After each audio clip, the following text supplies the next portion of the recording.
मोदी ने कहा था कि कपड़े देखकर पहचानो, तो आरएसएस अन्ना ने कह दिया शेरवानी देखकर पहचानो।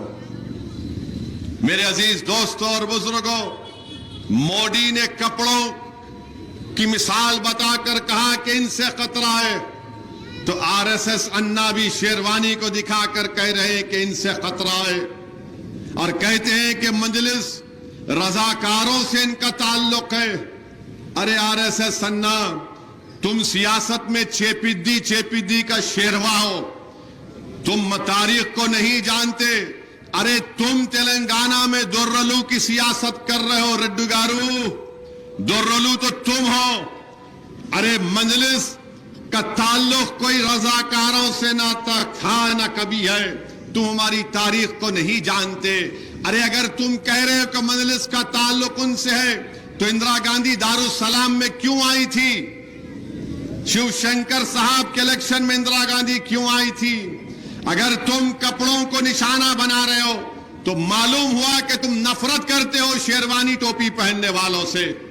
तो जो लोग सर पर टोपी और चेहरे पर दाढ़ी रखते हैं, ये कांग्रेस का सदर उनसे नफरत करता है।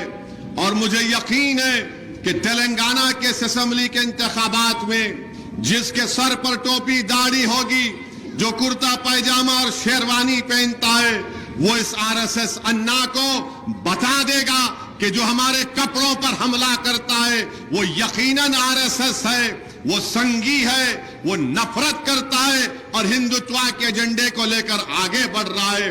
अरे तुम्हारे पास बोलने को कुछ नहीं है, तो तुम हमारे कपड़ों पर आ जाते, तो कभी हमारी दाढ़ी पर आ जाते, तो कभी हमारे टोपी पर आ जाते, और उसके बाद होता क्या, हमले शुरू हो जाते, हम पर हमले शुरू हो जाते हैं।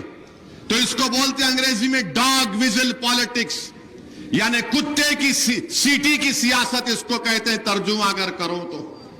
Dog vigil politics, hate politics, ये कांग्रेस का सदर कर रहा है। तुम्हारी नफरत दिख कर आ रही है तुम्हारे बयानात से। मुझे यकीन है कि तेलंगाना के बाशऊर और बाखबर लोग तुम्हारी इस डॉग विजिल पॉलिटिक्स का जवाब देगी। हाँ, मैं तो तुमको पहले भी कहा था कि तुम आए आरएसएस से, तुम्हारा ताल्लुक आज भी आरएसएस से है, कल भी रहेगा, और मोहन भगवत तुमको कंट्रोल कर रहा है। अरे मुझे अल्लाह कंट्रोल कर रहा है।